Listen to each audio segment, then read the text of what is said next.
Obviously, tier 3 now. No fans in London now. I'm not sure. What was it? Well, Leeds was tier 3 anyway, wasn't it? Yeah. They're talking about them going into tier 2 apparently, but I don't know.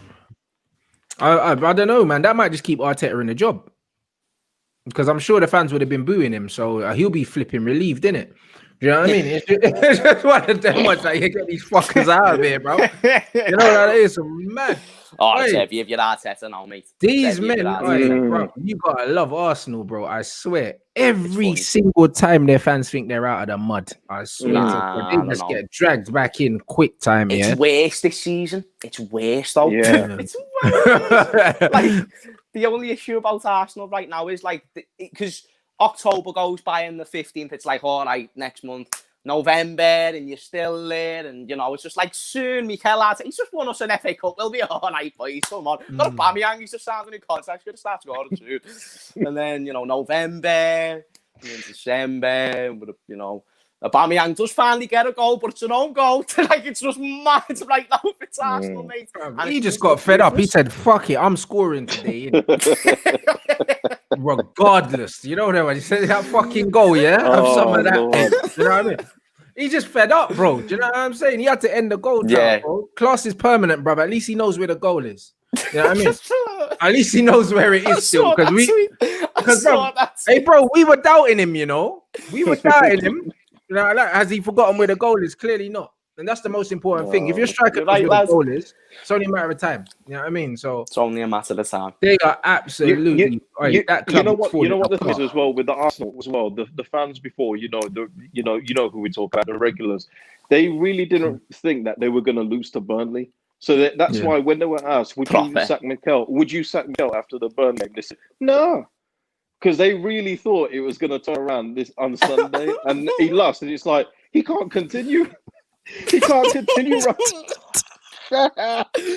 Now they've got, what's the running fixtures? They've got Everton somewhere in there. They've got Southampton is the next game. Then it's Everton. Yeah. They've got and they got you lot soon.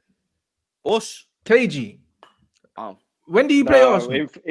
In February, man. We got him again. Yeah, you should have beat Arsenal, shouldn't you? So yeah, we should have. You should just play. You should have just beat them. But we've got bloody Arsenal. I know we've got Leeds soon. For fuck's sake, bro. I'm not looking forward to it. I'm so happy we got you out of the way. KG, I'm made up. We just got you out of the way. Just just move them. Let's get them now while they're just getting into the league. Do you know what I mean? But with Arsenal, it's mad because now they've just lost to Burnley, which, like you said, it was a must-win, and even their fans going into the game were saying, "No, this isn't a problem. It's Burnley. They're actually below us. There's not many teams that are below us, but they're actually below us."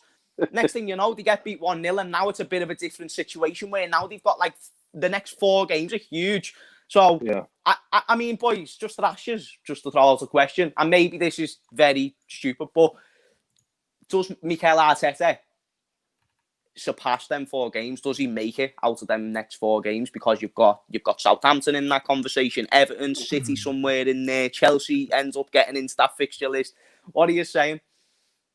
Bruv, honestly, because that club's so shameless, I believe he could. Do you know what I'm saying? I believe he could because it's the club, because of the club, and also, like it or not, this Premier League race is a bit mad, bro. As shit as Arsenal are, everything's so tight in there, bro. You go on a run of 3 wins, and all of a sudden, you've leapfrogged about 5-6 teams. It's weird. It's so weird right now, bro. Do you know what I mean? Because I feel like United, we've got our worst home form, in the Premier League for 60 odd years, and we're ahead of City, bruv. We're 16th in the away league table, away from home. We're 16th in terms of form. And I think we must be near the top, bro, because our away form's been decent, bro. Do you know what I mean? But our home form's been trash. You see what I mean? So this season is fucked, bro. Don't be surprised if something mad happens, this season, but it's actually nuts. It's also with whoever gets relegated, though, they could be getting relegated with the highest point tally a team's ever been relegated with, because the league is all that close. So it's so condensed, we could be seeing like 18th, just about scraping it, but they could have like 40 points or whatever. I haven't done the maths, but it'll be crazy to see, because it is just much closer in all aspects of the table. You know what the question you're asking about Arteta though. I mean, the players are coming out on Instagram and just publicly bantering the guy. You know, Saliba, Guendouzi, and you know, these are current players that they've got as well. I know Guendouzi's out on loan. What are they saying? Because I saw something on Instagram and I touched on this with Turkish, and I said to him, and also Lee Gunner, I said, Arteta manages with a certain level of arrogance that he hasn't earned yet in the game. Do you know what I mean? Yeah. And I think he rubs up a lot of players the wrong way. Do you know what I mean? Yeah. And I think the way he did treat Guendouzi, even though I think Guendouzi is clearly a little gobshite anyway, but I think what he's at to their midfield right now. Yeah, well, there you go. But because of the way he's kind of set his stall out to kind of manage the way Pep manages, like if I don't fancy you, you're out the club or you're in the reserves and that. And sometimes, when you're coming into a threadbare squad like Arsenal anyway, sometimes you got to humble yourself a little bit and say, you know what? I need to work with this for now, until I get the players I want. But he's come in and just said, fuck you, you can fuck off, you can do this, you're not playing. Their informed players were getting benched. You know what I mean? And he was so fixated on doing things his own way that I think he sabotaged himself. You know what I mean? And I think that's what David Moyes done at United. Instead of coming in and humbling yourself and saying, you know what, gonna keep a few of the backroom staff and this, that, and that. He came in and was like, yeah, everyone fuck off, I'm bringing in my own people, bro. You got Everton people, bro, in Manchester United. And you expect Man United players that have won shit to respect you. Like, that was never going to work out, bro. And I think that Arteta, I think he's changed too much too soon, innit? And I think that the harmony's been fucked at that club. And I honestly think that ultimately he's the one who's gonna fall on his own sword, bro. I can't see him getting out of this alive. I can't. But it's also in terms of how people say his favourites, because when Pepe got sent off against us, he just flat out said he's let down the club and everything. Xhaka got sent off yesterday for grabbing up a man, and he said, yeah, it's unacceptable, but it's just with the wrong over the edge of passion, you know, whatever it is. He said, paraphrasing. He give him a little caveat there where he didn't give Pepe, and this is what people are talking about with him. He's obviously got his favourites. He's got no Xhaka now for the next 3 games. He's got no Bellerin for the next one. So he's going to have to give Maitland a nice, or maybe Cedric a start or something. Which will probably be better because Bellerin's been probably terrible. Yeah, exactly. Yeah, but that's what the Arsenal fans can't understand. He says non-negotiables and all these things. You play well, you're in, but it's clear that's not the case. Yeah, that's right. And another thing as well, it's everything about Arsenal. So what, they get rid of Mikel Arteta, and then what next, mate? You bring in another manager who's got to deal with the same bunch of shit, a bunch of unmotivated players. Some of them who are clearly not good enough to play at the level of where Arsenal needs or want to be. And on top of that, when you look at all of this, it's like Arteta actually got something out of these players. I know he's not now, but he did at the start, and it's like now it's gone.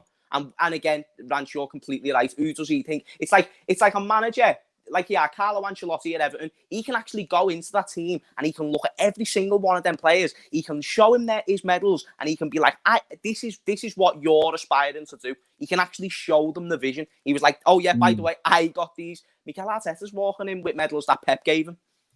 It's like Aubameyang and stuff like that. Like, how do you expect these players to be motivated to a certain level when Mikel Arteta is clearly coming in with this certain aura around him, or at least this self-believed aura, and he's influencing it on players, and clearly it's not rubbing off on them the right way.